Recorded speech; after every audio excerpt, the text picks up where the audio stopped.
Sir, ഈ വരുന്ന തെരഞ്ഞെടുപ്പിലെ ഒരുപാട് സർവേകൾ വന്നു. സർവേകളൊക്കെ സൂചിപ്പിക്കുന്ന നെക്ക് ടു നെക്ക് ഫൈറ്റാണെന്നാണ്. അതെ. വി ഡി സതീശൻ പറഞ്ഞത് 100 സീറ്റിൽ കുറഞ്ഞു പോയാൽ അദ്ദേഹം വനവാസത്തിന് പോകുമെന്നാണ്. വനവാസത്തിന് പോകാം, കാരണം രാമൻ മാത്രമേ കാണൂ, ലക്ഷ്മണൻ കാണത്തില്ല, സീതയും ഒരുപക്ഷെ കാണാൻ സാധ്യത കുറവാണ്. അതുകൊണ്ട് തന്നെ വനവാസത്തിന് പോകേണ്ട ഒരു ഗതികേടിലേക്ക് ബഹുമാനപ്പെട്ട നമ്മുടെ പ്രതിപക്ഷ നേതാവിനെ തള്ളിവിടുന്ന സ്ഥിതി ആയിരിക്കുമോ നമ്മുടെ തെരഞ്ഞെടുപ്പിൽ വരാൻ പോകുന്നത്? അതിനേക്കാൾ മോശമായിരിക്കും എന്നുള്ളതാണ് ഞാൻ മനസ്സിലാക്കുന്നത്. കാരണം ഇന്നലെ വരെ 100 സീറ്റ് എന്ന് പറഞ്ഞിരുന്ന വി ഡി സതീശൻ സംഘവും ഇപ്പോൾ ട്യൂൺ മാറ്റിയിട്ടുണ്ട് സർ. ഞങ്ങൾക്ക് 74-70 അന്നൊക്കെ ഞങ്ങൾ അങ്ങനെയൊക്കെ പറഞ്ഞതേ ഉള്ളൂ. അത് ഇലക്ഷൻ്റെ ഒരു പഞ്ചിന് വേണ്ടി പറഞ്ഞതാണ്. ഞങ്ങളൊരു 74-75 കുറയാത്ത 80 വരെ പോകാം എന്നൊക്കെ പറയുന്ന അവസ്ഥയിലേക്ക് വി ഡി സതീശന് സംഘവും എത്തിയിട്ടുണ്ട്. അതുക്കും മേലെ എന്ന് പറഞ്ഞ് 110 വരെ പറഞ്ഞവർ LDFും ഇപ്പം ഞങ്ങൾക്ക് കേവല ഭൂരിപക്ഷം 72, 73, 74 അതിൽ നിന്നും കുറയാത്ത ഒരു ഭൂരിപക്ഷം ഞങ്ങൾക്കും കിട്ടും, 3 ഊഴം ഞങ്ങൾക്കാണ് എന്നും പറയുന്ന അവസ്ഥ വന്നിട്ടുണ്ട്. നമുക്ക് യഥാർത്ഥ പിക്ചർ ഒന്ന് നോക്കിക്കഴിഞ്ഞാൽ നമുക്കത് വ്യക്തമാകുന്നത് സർ, ഇവിടെ ഒരു വർഗീയ ധ്രുവീകരണം നടന്നതിൽ പല വിധത്തിലുള്ള ഫോക്കസുകൾ വന്നിരിക്കുന്നു. വർഗീയ ധ്രുവീകരണത്തിൻ്റെ ഭാഗമായിട്ട് ഒന്നാമത് വന്നിരിക്കുന്നത് നോർത്തേൺ കേരളയിൽ UDFന് വലിയ നേട്ടമുണ്ടാകും. പ്രത്യേകിച്ച് ലീഗിന് അവർ 27 സീറ്റിലാണ് മത്സരിക്കുന്നത്. അതിൽ 20 സീറ്റിൽ കുറയാതെ അവർക്ക് ജയിക്കാൻ ഇപ്പം തന്നെ ഇലക്ഷൻ്റെ പെട്ടി പൊട്ടിക്കുന്നതിന് മുമ്പേ ക്ലിയറാക്കി വെച്ചിട്ടുണ്ട്. താനൂർ, തവനൂർ, പൊന്നാനി പോലും കിട്ടാത്ത അവസ്ഥയിലാണെന്നാണ് ഇപ്പോഴത്തെ കണക്കുകൂട്ടൽ. അതായത് മലപ്പുറം ഏതാണ്ട് മൊത്തമായി, വയനാട്, കോഴിക്കോടിൻ്റെ പല സീറ്റുകളും, പാലക്കാട്ടെ സീറ്റുകൾ, കാസർഗോഡ് സീറ്റുകളിലൊക്കെ ലീഗ് മത്സരിക്കുന്നിടത്ത് അവർ വിജയിച്ചിരിക്കും എന്നവരിപ്പം ഏതാണ്ട് ലക്ഷ്യം കണ്ട പോലെയാണ് മുന്നോട്ട് നീങ്ങുന്നത്. ഇത് മാത്രമല്ല, അവരുടെ ഇങ്ങോട്ട് വരുന്ന സീറ്റുകൾ കളമശ്ശേരി ആവട്ടെ, ഗുരുവായൂരാവട്ടെ, പാലക്കാട്ടെ മണ്ണാർക്കാടാവട്ടെ, കൊടുവള്ളി ആവട്ടെ, പിന്നെ തിരുവമ്പാടി ആവട്ടെ, കുന്നമംഗലം ആവട്ടെ, അതെല്ലാം ഈ കോഴിക്കോട് ബെൽറ്റിൽ വരുന്നത് ഉൾപ്പെടെ കോഴിക്കോട് സൗത്ത് അതുപോലുള്ള സ്ഥലങ്ങൾ വരെ അവരിപ്പം തങ്ങളുടെ സ്ഥാനാർത്ഥികൾ ജയിക്കും എന്ന് പറഞ്ഞ് ഉറപ്പാക്കിയിട്ടുണ്ട് എന്നുള്ളതാണ്. ഏറ്റവും വലിയ വെല്ലുവിളി പേരാമ്പ്രയിൽ TP രാമകൃഷ്ണൻ നേരിടുന്നതാണ്. തഹ്ലിയ, ഫാത്തിമ തഹ്ലിയ അവിടെ വലിയ മുന്നേറ്റം നടത്തുകയാണ്. ആ സന്ദർഭത്തിൽ അദ്ദേഹം പോലും വളരെ, അതാണ് ഈ വൻമരങ്ങൾ വീഴുമെന്ന് ഇന്ന് വി ഡി സതീശൻ പറയാൻ കാരണം. ഇത് സത്യമാണ്, ഇതവിടെ നടക്കും. ഇതിൻ്റെ ഫലമായി മുസ്ലിം വോട്ടുകൾ കൂടുതലുള്ള 8-10 സ്ഥലങ്ങളിൽ കോൺഗ്രസിനും നേട്ടമുണ്ടാക്കും. അങ്ങനെ അവിടെ 21 സീറ്റ് വരെ പിന്നെ ലീഗും ഒരു 8-9 സീറ്റ് LDFും UDFിലെ മറ്റ് കോൺഗ്രസ് അടക്കമുള്ളവർ പിടിച്ചാൽ ഒരു 30 സീറ്റ് അവർക്ക് അവിടെ കിട്ടുമെന്ന് ഏതാണ്ട് ഉറപ്പാണ്. എന്നാൽ അല്ല, അതൊന്ന് റഫായിട്ട് പറഞ്ഞിട്ട്, എന്നാൽ മധ്യ കേരളത്തിൽ പിക്ചർ വളരെ മാറിയിരിക്കുന്നു. മധ്യ കേരളം തൂത്തുപെറുക്കി LDFന് UDFന് അനുകൂലമായി നിന്നതാണ്. അവിടെ ഹൈന്ദവ വോട്ടുകളിൽ ഭയങ്കരമായ മാറ്റം സംഭവിക്കുന്നു എന്നുള്ളത്. അത് അവിടെയും സൗത്ത് കേരളയിലും BJPക്ക് അനുകൂലമായിട്ട് വരുന്നു എന്നുള്ളതാണ് ഏറ്റവും വലിയ ഒരു പ്രത്യേകതയായിട്ട് പറയുന്നത്. അത് കാരണം ഒരു സൈഡിൽ ജമാഅത്തെ ഇസ്ലാമി നിൽക്കുമ്പോൾ PDPയെ, LDFിൽ നിൽക്കുന്ന PDPയെ വിമർശിക്കുന്നു, PDPയെ ഇവിടെ നിർത്തിക്കൊണ്ട് LDF ജമാഅത്തെ ഇസ്ലാമിയെ വിമർശിക്കുന്നു. അപ്പോൾ ഒരു മത പോളറൈസേഷൻ, പിന്നെ ഒരു വർഗീയ പോളറൈസേഷൻ 2 പ്രമുഖ മുന്നണികൾ നടത്തുമ്പോൾ അത് അറിഞ്ഞോ അറിയാതെയോ അഡ്വാൻറ്റേജ് ആയിട്ട് പിന്നെ NDAക്ക് വരും എന്നൊരു ഭീതി ഇപ്പോൾ BJP പിന്നെ കോൺഗ്രസ്സിലെ ആൾക്കാർക്ക് തന്നെ വന്നിരിക്കുന്നു. അവരിത് സത്യത്തിൽ ഇപ്പോൾ ഏതാണ്ട് എഗ്രി ചെയ്തിട്ടുണ്ട്. സെൻട്രലിൽ വരുന്ന 53 സീറ്റുകളിൽ ഒരു 25-ൽ കൂടുതൽ കിട്ടില്ല, അത്രയും തന്നെ കിട്ടുമെന്ന് സംശയമാണ്. 25-ൽ കൂടുതൽ കിട്ടില്ലെന്ന് അവരാണ് പലരും പറയുന്നത്. ആ വിധത്തിലേക്ക് വന്നിരിക്കുന്നു. അതുപോലെ തന്നെ സൗത്തിൽ ഇത് ന്യൂസ് 8ൻ്റെ ഒരു സർവേയിലും ഇതുപോലെ തന്നെ ഏതാണ്ട് അവർ ആ ലെവലിലാണ് പറഞ്ഞത്. സൗത്തിൽ ഒരു 39 സീറ്റുകളുള്ളതിൽ ഒരു 12-13 സീറ്റുകളാണ് മാക്സിമം LDFന് കിട്ടുക, UDFന് കിട്ടുക. അങ്ങനെ വരുമ്പോൾ ഒരു 67 സീറ്റിനപ്പുറം, ഇതൊക്കെ ഏറ്റവും വലിയ ഇത് പറയുമ്പോൾ ഒരു 67 സീറ്റിനപ്പുറം കിട്ടാൻ സാധ്യതയില്ല എന്നാണ്.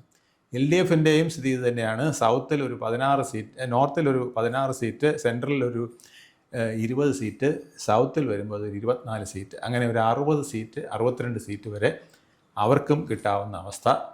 അപ്പോൾ ഇത് കാണിക്കുന്നത് 8-9 സീറ്റുകൾ NDA അല്ലെങ്കിൽ BJP പിടിക്കുകയാണെങ്കിൽ, BJPക്ക് ഇപ്പോൾ പല സ്ഥലങ്ങളിൽ, പ്രതീക്ഷിക്കാത്ത സ്ഥലങ്ങളിൽ, സാർ ചാത്തന്നൂരിൽ ഇപ്പം നേമവും പാലക്കാടും ഒക്കെ അല്ല പ്രധാനമായിട്ടും അത്ഭുതങ്ങൾ സൃഷ്ടിക്കുമെന്ന് പറയുന്നതായിട്ട് കാണുന്നത്. അത് ചാത്തന്നൂരിൽ വലിയ മാറ്റം, വർക്കലയിൽ സ്മിത സുന്ദരേശൻ വന്ന് അവിടെ ഭയങ്കര മാറ്റം, ആറ്റിങ്ങലിൽ പോലും അത്തരത്തിൽ ചില മാറ്റങ്ങൾ പറയുന്നു. ഹരിപ്പാട് വലിയ യുദ്ധമാണ് വി ഡി സതീശൻ രമേശ് ചെന്നിത്തല നേരിട്ടുകൊണ്ടിരിക്കുന്നത്. ഏതാണ്ട് ടി പി രാമകൃഷ്ണൻ പേരമ്പ്രയിൽ നടക്കുന്ന അതേപോലത്തെ ഒരു ഫൈറ്റാണ് ഇപ്പോൾ രമേശ് ചെന്നിത്തലയ്ക്ക് അവിടെ നടത്തുന്നത്. അപ്പോൾ ഇത് കാണിക്കുന്നത് ഒരു പുതിയ പോളറൈസേഷൻ കഴിഞ്ഞ ഒരു ഇലക്ഷനും ഇല്ലാത്ത വിധത്തിൽ ഒരു ഹൈന്ദവർക്കുണ്ടായിരിക്കുന്ന ഒരു ഭയം. അത് വെള്ളാപ്പള്ളി പറഞ്ഞ പോലെ നായർ മുതൽ നായാടി വരെയുള്ളവർക്ക് ആ ഒരു ഭയം ജനിക്കുന്ന വിധത്തിൽ ഒരു വർഗീയ പോളറൈസേഷൻ അറിഞ്ഞോ അറിയാതെയോ LDF ഉം UDF ഉം വരുത്തിയിരിക്കുന്നു വോട്ടിന് വേണ്ടി. എന്നിട്ട് അവർ പരസ്പരം PDP നിർത്തിക്കൊണ്ട് മറ്റവരെയും ജമാഅത്തെ ഇസ്ലാം നിർത്തിക്കൊണ്ട് SDP കുറ്റം പറഞ്ഞുകൊണ്ട് നിൽക്കുന്ന അവസ്ഥ. ഈ അവസ്ഥയിൽ ഒരു വലിയ മാറ്റത്തിന് കേരളം തയ്യാറാവുകയല്ലേ സാർ? അല്ല സാറേ, ഇന്നത്തെ സാർ പറഞ്ഞ വളരെ ലൈവായൊരു പോയിൻ്റ് ഉള്ളത്, നമ്മൾ മനസ്സിലാക്കാതെ പോയ 1-2-3 ഫാക്ട്സ് ഉണ്ട് ഇതിനകത്ത്. ഒന്ന്, കേരളത്തിലെ നമുക്ക് ആനന്ദാശ്രുക്കൾ പൊഴിക്കേണ്ട ഒരു അവസരമാണ് സാർ ഈ ഇലക്ഷൻ. കാരണം എന്നറിയാം, ജമാഅത്തെ ഇസ്ലാമി എന്ന് പറയുന്നൊരു മതേതര പാർട്ടിയെ സ്വർണ്ണത്താളികയിൽ വെച്ച് നമുക്ക് വി ഡി സതീശൻ തരികയാണ്. അപ്പുറത്ത് SDP എന്ന് പറയുന്ന വേറൊരു മതേതര പാർട്ടിയെ ഇടതുപക്ഷവും നമുക്ക് തരികയാണ്. അപ്പോൾ SDP പിന്നെ മതേതരമാണെന്നോ അല്ലയോ എന്നുള്ള കാര്യം ബേബി തൊട്ടുള്ള പോളിറ്റ് ബ്യൂറോ സഖാക്കളെ ആലോചിച്ചുകൊണ്ടിരിക്കുക. ഇനി അവൈലബിൾ പോളിറ്റ് ബ്യൂറോ 9-ാം തീയതി കഴിഞ്ഞ് കൂടിയിട്ട് അത് പറയും. അല്ല, പാർട്ടി കോൺഗ്രസ്സിൽ സാറേ ഈ SDP ഫാസിസ്റ്റ് വർഗീയ തീവ്ര പാർട്ടി ആണ് എന്ന് മെൻഷൻ ചെയ്തിട്ടുണ്ട്. അത് മാർക്സിസ്റ്റ് പാർട്ടിയുടെ വെബ്സൈറ്റിൽ പാർട്ടി കോൺഗ്രസിൻ്റെ ഭാഗമായിട്ട് ഇട്ടിട്ടുണ്ട്. സാറേ, പാർട്ടി കോൺഗ്രസ് പറയുന്നതും പാർട്ടി പ്രവർത്തിക്കുന്നതും തമ്മിൽ യാതൊരു ബന്ധമില്ല. പാർട്ടി കോൺഗ്രസിനെ കുറിച്ച് ഞാൻ കൃത്യമായിട്ട് പഠിച്ചിട്ടുണ്ട്. ആദ്യ കോൺഗ്രസ് തൊട്ട് അവസാനത്തെ കോൺഗ്രസ് വരെ ഞാൻ അതിനെക്കുറിച്ച് വീഡിയോയും ചെയ്തതാണ്. പാർട്ടി കോൺഗ്രസ് ഇതുമായിട്ട് കടലും കടലാടിയും തമ്മിലുള്ള ബന്ധമേ ഉള്ളൂ. അതുകൊണ്ട് വലിയ ഗതിയിൽ എത്തി. അത് പോയിക്കോട്ടെ സാറേ. ഇത് സാറ് പറഞ്ഞത്, സാറേ ഞാൻ മനസ്സിലാക്കുന്ന ഒരു കാര്യം, വളരെ നിശബ്ദമായി നമ്മൾ കാണാതെ പോകുന്ന അതിശക്തമായൊരു വളർച്ച BJPക്കുണ്ട്. ഞാൻ സാറിനോട് പറഞ്ഞതിൻ്റെ കാര്യം, പലയിടത്ത് ചെല്ലുമ്പോഴും പ്രത്യേകിച്ച് ഒരു ഹൈന്ദവ ഐക്യം ഈ തെരഞ്ഞെടുപ്പിൽ രൂപം കൊള്ളുന്നുണ്ട്. അത് എത്രമാത്രം വോട്ടായിട്ട് മാറുമെന്ന് എനിക്ക് പറയാൻ പറ്റില്ല. ഒരു 30 സീറ്റിന് മേൽ 2ാം സ്ഥാനത്ത് വരുമെന്നാണ് ഇപ്പോഴത്തെ പലരുടെയും കണക്ക്. 50 സീറ്റ് വരെ തൊട്ടടുത്ത് 3ാം സ്ഥാനത്ത്, എന്നുവെച്ചാൽ 3000, 4000, 5000 വോട്ടിൻ്റെ വ്യത്യാസത്തിൽ 2-3 സ്ഥാനങ്ങളിൽ വരുമ്പോൾ അത് LDFനെ എങ്ങനെ ബാധിക്കും, UDFനെ എങ്ങനെ ബാധിക്കും എന്നാണ് ഈ രണ്ട് കക്ഷികൾ ഇപ്പോൾ ചർച്ച ചെയ്തുകൊണ്ടിരിക്കുന്നത്.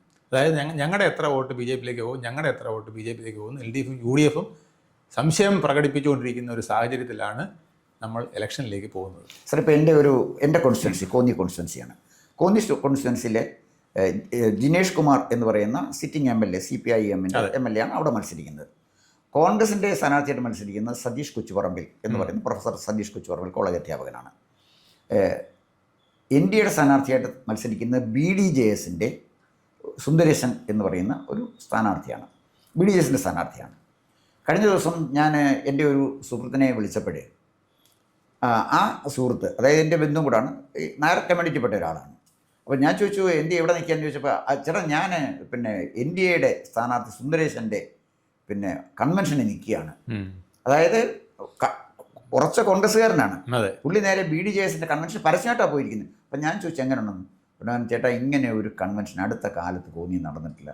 അത്ര ഗംഭീരമായ കൺവെൻഷൻ പരസ്യമായിട്ടാണ് നടത്തിയിരിക്കുന്നത്. ഇവരൊക്കെ പരസ്യമായിട്ടാണ് സുന്ദരേശൻ്റെ കൺവെൻഷനിൽ പങ്കെടുക്കുന്നത്. കോന്നിയിലെ സ്ഥിതി ഞാൻ സാറിൻ്റെ പറഞ്ഞത്. എന്തായാലും ശരി സാറേ, നിയമവും പാലക്കാടുമല്ല മറ്റു പല സ്ഥലങ്ങളിലാണ് ഇത്തവണ അത്ഭുതങ്ങൾ സംഭവിക്കുക എന്നുള്ളതാണ് നമ്മൾ കാണേണ്ടത്. അപ്പം ഞാൻ പറഞ്ഞ അവിടെ അത്ഭുതം നോക്കുമ്പോൾ BDJS ജയിക്കുന്നല്ല, ഞാൻ മറിച്ച് വലിയ അവിടെ ആര് ജയിക്കണമെന്ന് തീരുമാനിക്കുന്ന സുന്ദരേശനാണ്. അവിടെയാണ് വലിയ ഘടകമാണ്. ഇവിടെ കേരളത്തെ സംബന്ധിച്ചിടത്തോളം നിശബ്ദമായ ഒരു ധ്രുവീകരണം, പരസ്യമായ ധ്രുവീകരണം നടന്നു കഴിഞ്ഞു. അതായത് ഇപ്പോൾ ദീപികയുടെ എഡിറ്ററിൽ വന്നു, ക്രിസ്ത്യൻസ് പിന്നെ UDFൻ്റെ കൂടാണ്. നേരത്തെ തന്നെ മുസ്ലിം കമ്മ്യൂണിറ്റി നേരത്തെ തന്നെ UDFന് അനുകൂലമായിട്ട്. ഇതുവരെ ഉണ്ടായിരുന്ന ഒരു ട്രെൻഡ് ഒരു സ്വീപ്പിംഗ് വിക്ടറി ആയിരുന്നു UDFന്. കാരണം അങ്ങനെ സ്വീപ്പിംഗ് വിക്ടറി വരും, കുറച്ച് ഹിന്ദു വോട്ടുകൂടെ കിട്ടിയെങ്കിലേ ഈ വിക്ടറി വരത്തുള്ളൂ. ആ വോട്ടുകൾ BJP പിടിച്ചു മാറ്റിയാൽ എന്ത് ചെയ്യുമ്പോൾ കഴിഞ്ഞ ദിവസങ്ങളിലൊക്കെ നമ്മൾ ചർച്ചകളിലൊക്കെ നടത്തിയപ്പോൾ ഞാനും പറഞ്ഞിരുന്നു UDFന് വലിയ മുന്നേറ്റമാണ് കാണുന്നതെന്ന്. പിന്നെയും ഇതിനകത്ത് 2 വസ്തുക്കൂടെ നമുക്കൊന്ന് ആലോചിക്കുന്നുണ്ട്. ഈ കണക്കൂട്ടലുകളെല്ലാം അതിജീവിച്ച് സതീശൻ പറഞ്ഞതുപോലെ UDF വലിയൊരു വിജയം നേടി എന്ന് സങ്കല്പിക്കുക. എന്താണത് സൂചിപ്പിക്കുന്നത്? ഒറ്റ കാര്യമേ ഉള്ളൂ. ലീഗ് ഇപ്പം പിന്നെ രാജീവ് ചന്ദ്രശേഖർ പറഞ്ഞു ലീഗിൻ്റെ 6ാം മന്ത്രി ഉപമുഖ്യമന്ത്രിയും വരുമെന്ന് ചോദിച്ചിട്ടുണ്ട്. ഒരുപക്ഷെ അത് മാത്രമല്ല, ലീഗിൻ്റെ പല മുഖ്യമന്ത്രിമാർ കേരളത്തിൽ കോൺഗ്രസ് മുഖംമൂടി അണിഞ്ഞ് അവതരിക്കും എന്നുള്ളതാണ്. നമുക്ക് അറിയാമല്ലോ വണ്ടൂരിൽ പിന്നെ AP അനിൽകുമാർ വിജയിക്കുന്നത്. അദ്ദേഹം ഒരു ലീഗിൻ്റെ മന്ത്രിയെ പോലെയാണ് എല്ലാ കാലത്തും ആക്ട് ചെയ്യുന്നത്. അതുപോലത്തെ നിരവധി മന്ത്രിമാർ ഇത്തവണ ഉണ്ടാവും. അതാണ് ഫലം വരാൻ പോകുന്നത്. അപ്പോൾ തീർച്ചയായിട്ടും ലീഗിൻ്റെ നിയന്ത്രണത്തിലൊരു ഗവൺമെൻറ് ആയിരിക്കും അങ്ങനെയല്ലേ വരുള്ളൂ സാറേ. ഇപ്പം എനിക്ക് വോട്ട്, ഞാൻ ജയിക്കുന്നു, ലീഗിൻ്റെ വോട്ട് കൊണ്ട് ജയിച്ചാൽ എനിക്ക് അവരെ തള്ളി പറയാൻ പറ്റൂ? അല്ല, അപ്പോൾ എന്തായാലും ശരി, ആ ഗതികേടിലാണ് കോൺഗ്രസ് വന്ന് പിടിക്കുന്നത്. അതാണ് സത്യം. അല്ല, അപ്പോൾ ആ പോളറൈസേഷൻ ഫലം കണ്ടു എന്നൊരർത്ഥവും കൂടി ഇല്ലേ അതിന്? തീർച്ചയായിട്ടും. അതായത് ഇങ്ങനൊരു പോളറൈസേഷൻ, ഇങ്ങനെ ഒരു സ്ഥിതിയിലേക്ക് കേരളത്തെ കൊണ്ടുപോയാൽ ഇന്ന അപകടമാണ് നടക്കാൻ പോകുന്നതെന്ന് ജനങ്ങൾ അനുഭവിച്ചറിയുകയും പിൽക്കാലത്ത് നടക്കുന്നത്, അതാണ് ഞാൻ സൂചിക്കുന്നത്. 2026 ലോകം അവസാനിക്കുകയല്ല, 2026 തുടർന്നുള്ള ഗവൺമെൻറ്റുകളുടെ വരവ് BJPയെ വലുതായിട്ട് സ്വാധീനിക്കുമെന്നും BJP വലിയൊരു ശക്തിയായി കേരളത്തിൽ വളർന്നു വരാനുള്ള എല്ലാ രാഷ്ട്രീയ സാഹചര്യങ്ങളും ഞാൻ കാണുന്നത്. കാരണം തെരഞ്ഞെടുപ്പിൽ UDF വന്നാലും ശരി വന്നില്ലെങ്കിലും ശരി അത് BJPയുടെ വളർച്ചയ്ക്ക് വഴിതെളിക്കുന്ന ഒരു ഇന്ത്യയിൽ അങ്ങനെയാണല്ലോ സാറേ. ഈ ഷാബാനു കേസ് മുതൽ നമ്മൾ കണ്ടതല്ലേ, ഒട്ടും ജീവനില്ലാതിരുന്ന രണ്ട് സീറ്റിൽ നിന്ന് BJP എങ്ങനെയാണ് 80 സീറ്റും 90 സീറ്റും ഇപ്പോൾ ഭൂരിപക്ഷമായിട്ട് 14 മുതൽ ഭരിച്ചുകൊണ്ടിരിക്കുന്നത്. അതിൻ്റെ കാരണം ഇതേ ഉള്ളൂ. ഈ ധ്രുവീകരണങ്ങൾ, മറുഭാഗത്ത് ധ്രുവീകരണം, പണ്ട് EMS പറഞ്ഞ പോലെ ന്യൂനപക്ഷ വർഗീയതയും ഭൂരിപക്ഷ വർഗീയതയും ഒരുപോലെ അപകടമാണ്. കാരണം ന്യൂനപക്ഷ വർഗീയത വന്നാൽ ഭൂരിപക്ഷ വർഗീയത വന്നിരിക്കും. അത് വന്നാൽ പിന്നെ പിടിച്ചാൽ കിട്ടുകയില്ല. അതുകൊണ്ടാണ് അദ്ദേഹം 87-ൽ 8 കെട്ടും 10 കെട്ടുന്നതിന് ഒന്നും വേണ്ട, നമുക്ക് 1000 വേണ്ട 7000 വേണ്ട, നമുക്ക് മതേതര സർക്കാർ മതിയെന്നും പറഞ്ഞുകൊണ്ട് ഇലക്ഷൻ ഇറങ്ങിയത്. എന്തായാലും ശരി, വളരെ വളരെ വളരെ ക്രൂഷ്യലായ ഒരു തെരഞ്ഞെടുപ്പാണ് ഈ തെരഞ്ഞെടുപ്പിൽ ഇവിടെ നടക്കാൻ പോകുന്നത്. സാർ, എൻ്റെ ഒരു അഭിപ്രായം അനുസരിച്ച് ഇത് അൺപ്രഡിക്റ്റബിളാണ്. ഇതൊക്കെ പറഞ്ഞെങ്കിലും അൺപ്രഡിക്റ്റബിൾ. അതുകൊണ്ടാണ് ഞാൻ പറഞ്ഞത് സാർ, ഈ ഇലക്ഷൻ എങ്ങനെ വരുമെന്ന് നമുക്ക് ആർക്കും പറയാൻ പറ്റില്ല. കാരണം 4% ഇപ്പോഴും ഈ സർവേകളിലൊക്കെ അങ്ങനെയാണ്, ഒരു 4% ഇപ്പോഴും തീരുമാനം എടുത്തിട്ടില്ല. സാർ, 4% എന്ന് പറഞ്ഞാലേ 1.5 ലക്ഷം പേര് വോട്ട് ചെയ്യുമെങ്കിൽ 6000 വോട്ടാണ്. 6000 വോട്ട്. ഇവരെന്താണ് തലേ ദിവസം എന്ത് തീരുമാനിക്കുന്നു, അല്ലെങ്കിൽ പിറ്റേ ദിവസം രാവിലെ വോട്ട് ചെയ്യാൻ ഇറങ്ങുമ്പോൾ എന്ത് തീരുമാനിക്കുന്നു, അല്ലെങ്കിൽ പോളിംഗ് ബൂത്തിൽ ചെന്നിട്ട് എന്ത് തീരുമാനിക്കുന്നു? അതിൽ വലിയ മാറ്റങ്ങൾക്ക് സാർ, ഇത് BJPയുടെ ഒരു വളർച്ച ഇത് വെച്ച് മാത്രം നമ്മൾ കണക്കാക്കരുത്. 2009 BJPക്ക് കേരളത്തിലുണ്ടായിരുന്ന 9% വോട്ടാണ്. അന്ന് നരേന്ദ്രമോദി രംഗത്ത് വന്നിട്ടില്ല. ഞാൻ ആ ഹിന്ദുത്വത്തിൻ്റെ വളർച്ചയാണ് പറയുന്നത്. 2014 വന്നപ്പോൾ നരേന്ദ്രമോദി ഇന്ത്യൻ പ്രധാനമന്ത്രിയായി പ്രൊജക്റ്റ് ചെയ്യപ്പെട്ടു. അപ്പോൾ ഗോദ്ര കലാപം അടക്കമുള്ള കാര്യങ്ങൾ നിൽക്കുകയാണ്. അപ്പം മോദിയെ ഇവിടെ ഏറ്റവും ഒരു മ്ലേച്ഛനായിട്ടാണ് ഇവിടുത്തെ മീഡിയ ചിത്രീകരിച്ചത്, തീവ്ര വർഗീയവാദി. അപ്പോൾ അതറിയാമല്ലോ, തൃശൂലം, ഭ്രൂഢം, മുസ്ലിം സ്ത്രീ ഗർഭിണി എന്നൊക്കെ പറഞ്ഞ ഒരുപാട് പ്രചരണം നടന്നുകൊണ്ടിരിക്കുകയാണ്. അപ്പം ഗുജറാത്തിലെ മുസ്ലിങ്ങളെ മോദിക്ക് വോട്ട് ചെയ്യുന്നുണ്ട്, അതൊന്നും ഇവിടുത്തെ മാധ്യമങ്ങൾ കാണുന്നില്ല. എന്തായാലും ശരി, 2014 വന്നപ്പോൾ എല്ലാവരും കാൽക്കുലേറ്റ് ചെയ്തത് 9% കിട്ടിക്കൊണ്ടിരുന്ന BJP താഴോട്ട് പോകും, ഒരു 5%. പക്ഷെ സംഭവിച്ചെന്താണ്? 9-ൽ നിന്ന് 14% വർദ്ധിച്ചു. 5% വോട്ടിൻ്റെ വർധനവ് 2014 BJPക്ക് ഉണ്ടായി എന്ന് പറയുമ്പോൾ ഇപ്പോഴത്തെ സ്ഥിതിയുടെ നമ്മൾ പരിഗണിച്ച് നോക്കുമ്പോൾ BJP ഒരു എനിക്ക് തോന്നുന്ന ഒരു കൊടുങ്കാറ്റിന് മുമ്പുള്ളൊരു നിശബ്ദതയാണ് കേരളത്തിൽ കാണുന്നത്. ഫലം എന്തായാലും ശരി, BJPയുടെ ഒരു വലിയ മുന്നേറ്റം ഈ തെരഞ്ഞെടുപ്പ്, കേരളത്തിൻ്റെ ഒരു വലിയ മാറ്റം. അതോടൊപ്പം തന്നെ ഏറ്റവും നിർഭാഗ്യകരമായൊരു കാര്യം, കേരളം വർഗീയവൽക്കരിക്കപ്പെട്ടു. അത് ഏറ്റവും നിർഭാഗ്യകരമായ കാര്യം. നമ്മുടെ ഒരു സീനിയർ സിറ്റിസൺ, നമ്മൾ രണ്ടുപേരും സീനിയർ സിറ്റിസൺസ് ആണ്. നമ്മുടെ തലമുറയിൽ ഉണ്ടായിരുന്ന മതസൗഹാർദ്ദം നഷ്ടപ്പെടുന്നു, പരസ്പര സ്നേഹം നഷ്ടപ്പെടുന്നു, സാഹോദര്യം നഷ്ടപ്പെടുന്നു. ആ സ്ഥിതിക്കെല്ലാം നമ്മൾ ഈ സ്ഥിതിയിലേക്ക് കൊണ്ടെത്തിച്ചത് ക്രിമിനൽസാണ്, രാഷ്ട്രീയ ക്രിമിനൽസ്, പൊളിറ്റിക്കൽ ക്രിമിനൽസ്. അവർ മന്ത്രിമാരായി, MLA-മാരായി, സാമൂഹ്യ പ്രവർത്തകരായി, പത്രപ്രവർത്തകരായി വന്ന് നമ്മുടെ രാജ്യത്തെ ജനങ്ങളെ പല തട്ടുകളിലാക്കി മാറ്റിയിരിക്കുന്നു. നിർഭാഗ്യകരമാണ്. കാത്തിരുന്ന് കാണാം.